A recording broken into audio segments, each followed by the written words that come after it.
I'm Paul Jung, and it is my honor to serve as the presiding chair of the Multicultural Alliance.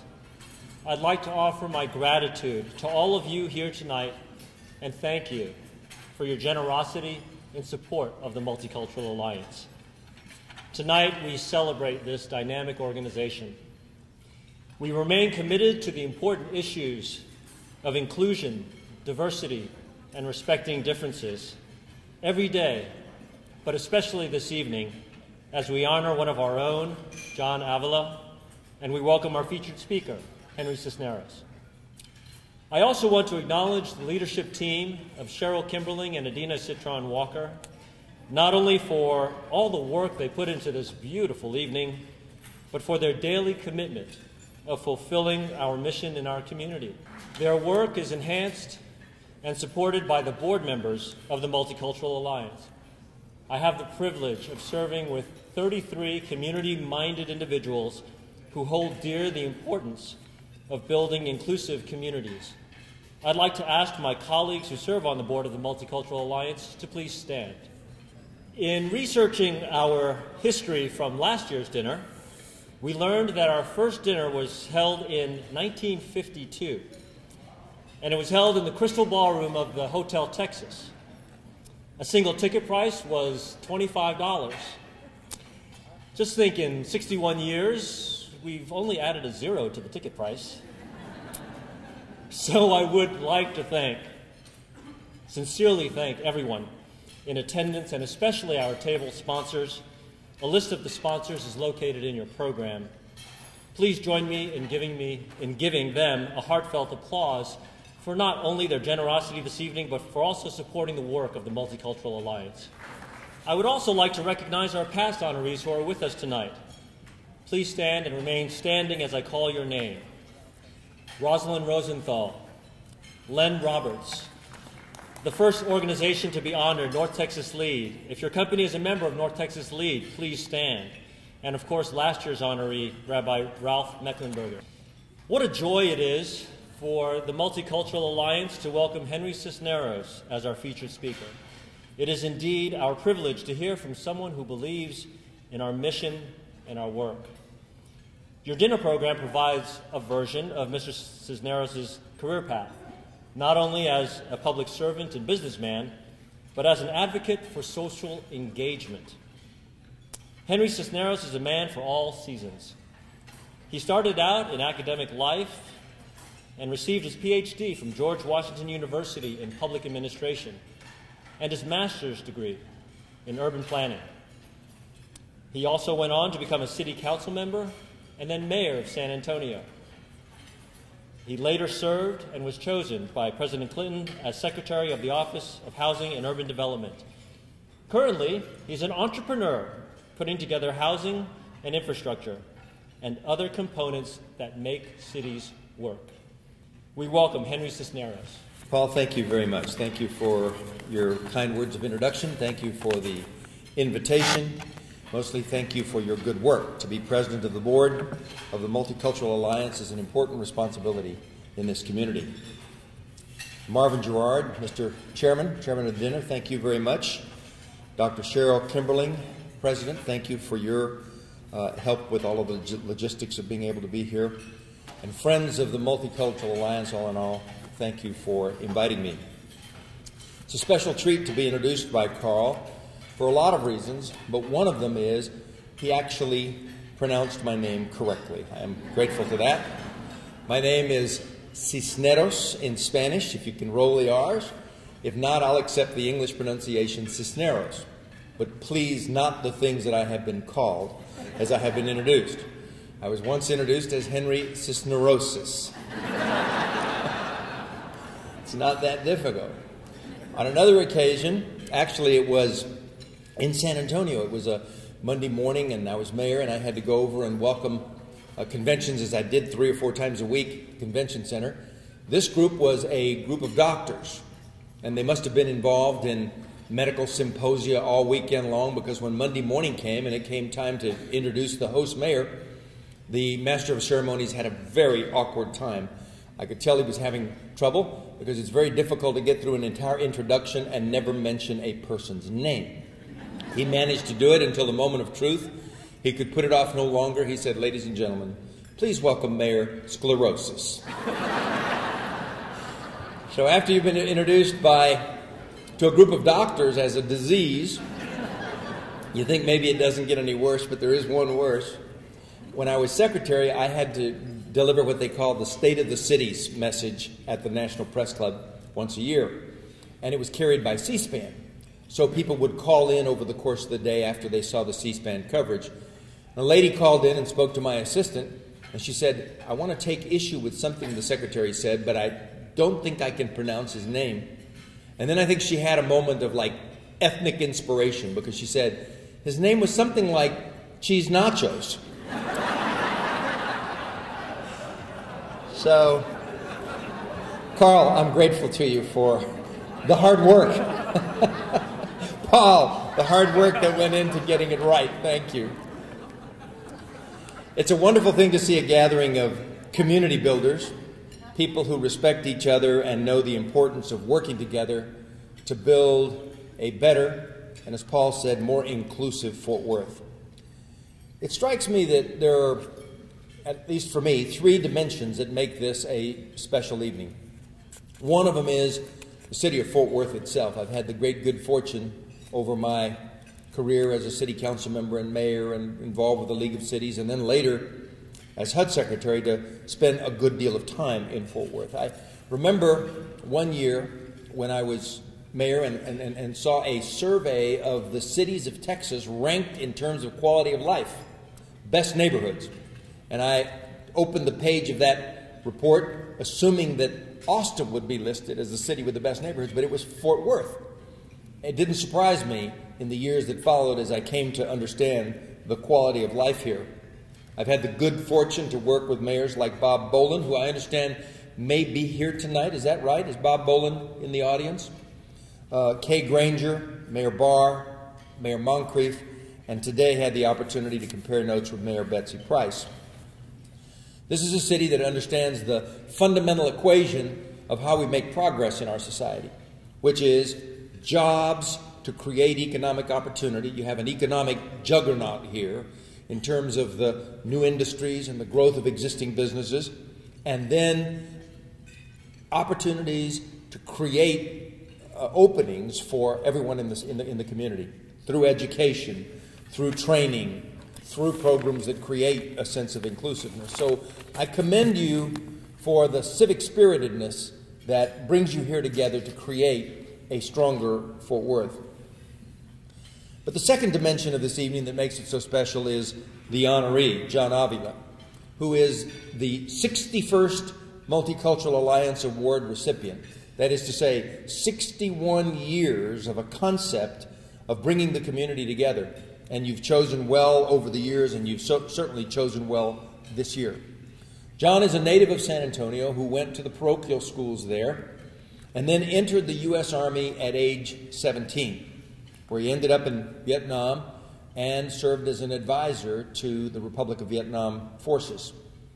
He was selected for Officer Candidate School and ended up a brigadier general in the National Guard, and along the way had assignments in Korea and Panama. More recently, in his National Guard role, advised in places like Bosnia on community building efforts. His profession has been construction, and as we know, he is the CEO of a respected company that builds all across our state, Byrne Construction. But equally important as his professional contributions are his civic commitments, evidence of his civic commitments to the Fort Worth schools, where he has been co-chair of the Stay in Schools program.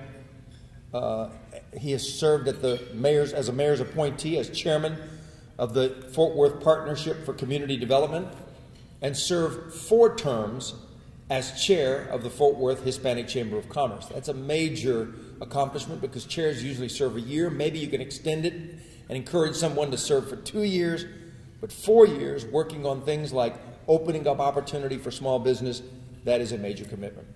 He's also been chair of this organization, the Multicultural Alliance, and did it at a time which was a great challenge in Fort Worth. I had the privilege of being invited here then for a work session at the time that the Ridley Arnold housing project had inflamed passions about whether or not people should be moved into neighborhoods that were not concentrations of poor people, but in a move toward integration economically and integration of opportunity. And John was advised by some that it was not wise to press that case. It was not wise to hold a community forum that he had planned as a way to bring people together and talk this out, create a community dialogue. He decided it was the only way to proceed.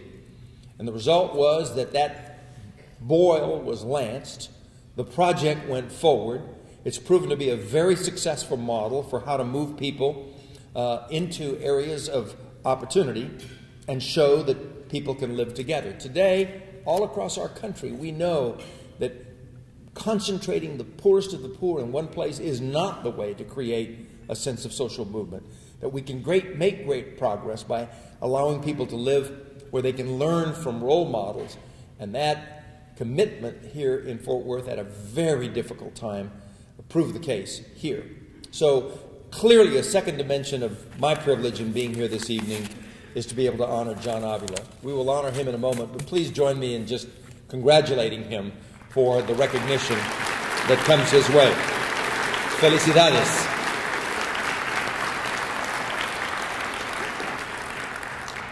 And the third dimension of what makes this special for me is the Multicultural Alliance itself. I've had the good fortune of being involved with the predecessor to the Multicultural Alliance, which goes by different names in different cities, and that was the National Conference of Christians and Jews. A very profound idea. Its stated purpose from the outset was the elimination of bias and bigotry and racism. Sounds like a kind of a soft idea, and yet it is profoundly important in the functioning of our communities and the functioning of our society.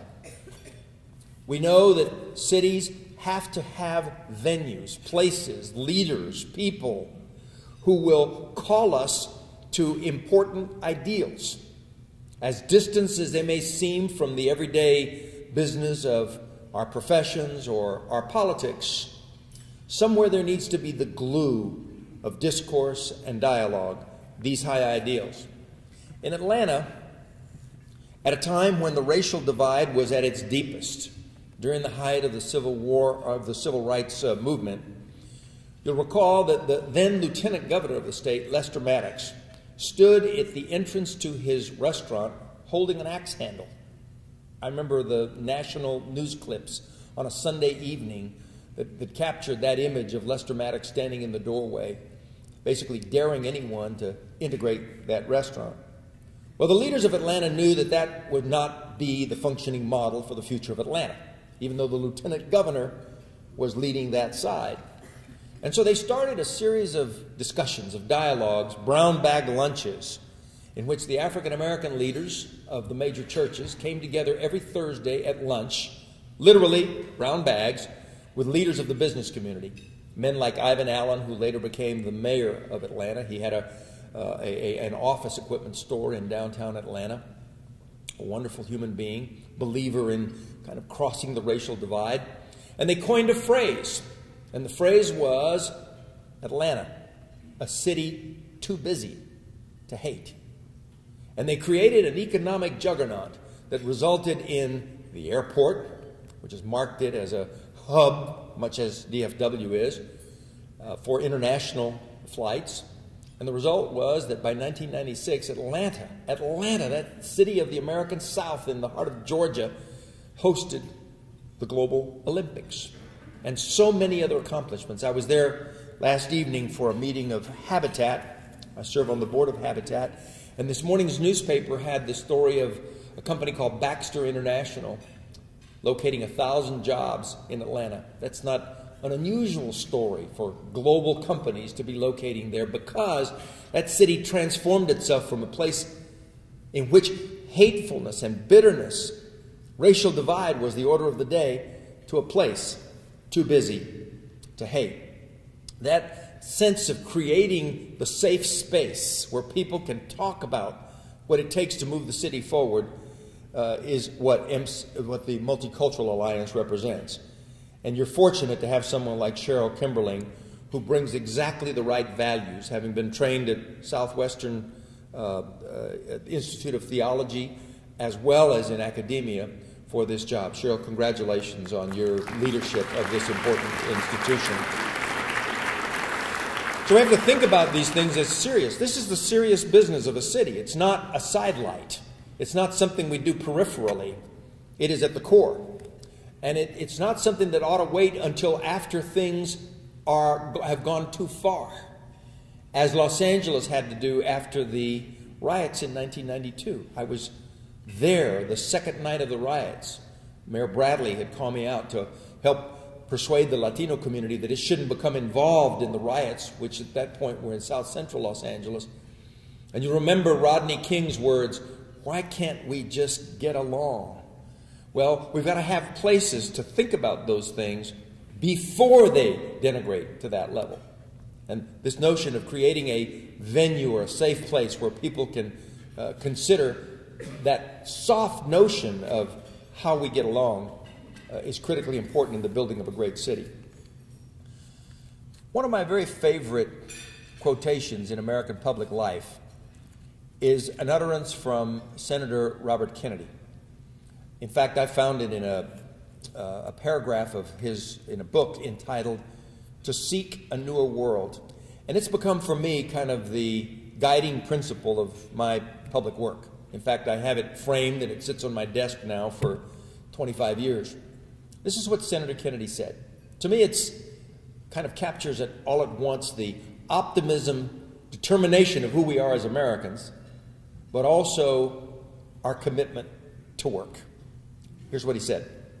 He said, "Our future may lie beyond our vision, but it's not entirely beyond our control." He said, "It's the shaping impulse of America, that it is not fate, nor is it chance, nor is it the irreversible tides of history that determine our destinies as individuals or as a nation. Rather," he said, "it is reason and principle and the work of our own hands." He went on to say there is pride in that, even arrogance, but there is also truth and experience. Now think about it.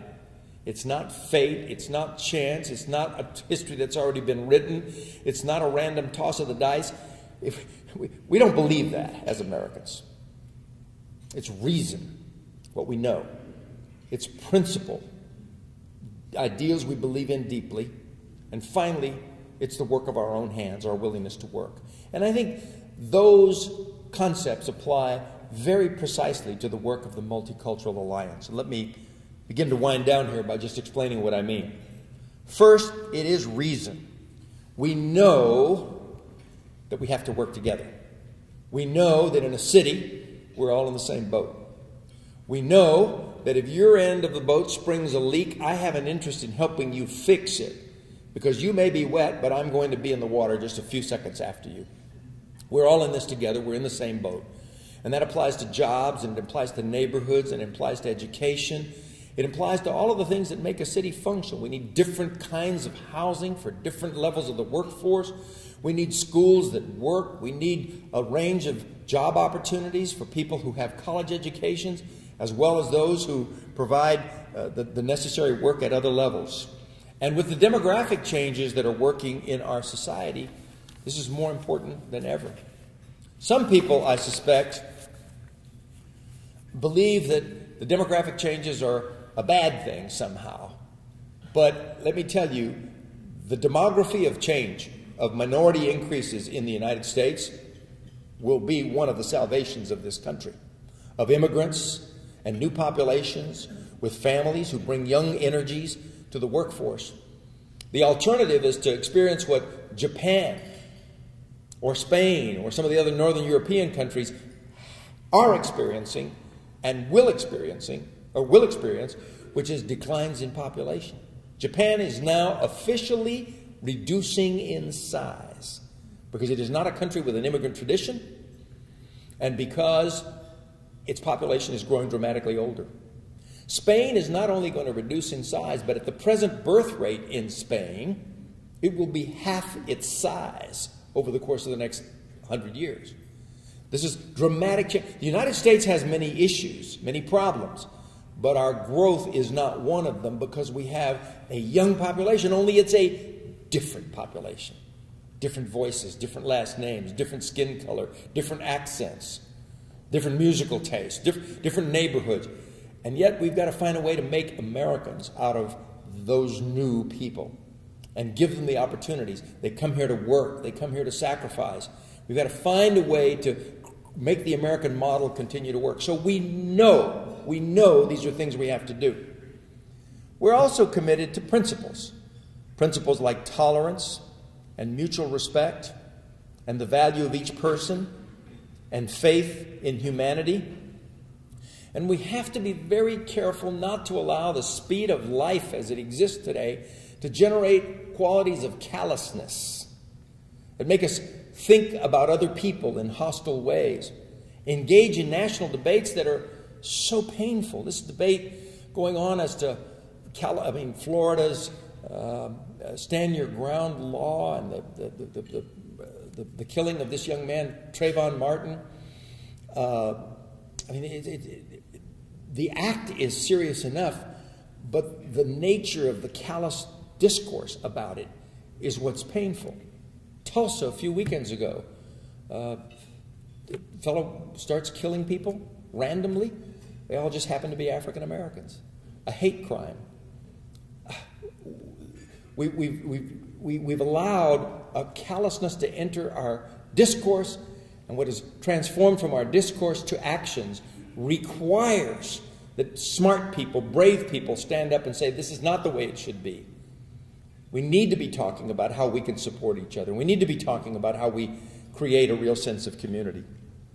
Finally, we know that this involves the work of our own hands. Solving problems is hard work. It requires a lot of listening. I remember in my years as mayor of San Antonio, it seemed to me that most of what I was doing was listening, trying to find a sliver of daylight among two groups that were so dramatically opposed it looked like there was no possible solutions between them. Just listen carefully. Find it in the body language, in the eyes, in the utterances of particular phrases. Let's find a solution here. I remember thinking that so much of my time was spent in things that the public would never know about because it was spent in time keeping bad things from happening.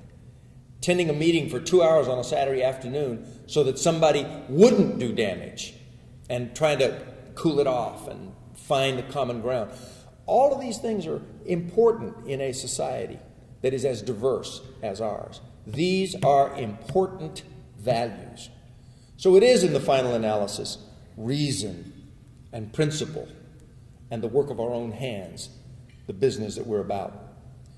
Let me close once again by thanking you for inviting me to be here, by congratulating you on recognizing a man who embodies all of these things for an entire life, John Avila, and for being the community that you are. And I'll close with a remembrance of a phrase or an utterance from the pastor of Ebenezer Baptist Church in Atlanta, the pastor who was the successor to Dr. Martin Luther King Sr., who said, if you want to touch immortality, then commit to causes that are bigger than yourself and causes that last beyond your time. Building a great community is a cause that's bigger than any one of us, and it lasts beyond our time. And one of the dimensions of building a great community that functions, that has quality neighborhoods, that's characterized by opportunity, of people working and talking together and planning together, is to create a venue, to support an institution, an organization like the Multicultural Alliance, so there will always be a place where people can come and solve the hard problems that confront our society. Congratulations on your work, and thank you for allowing me to be here this evening.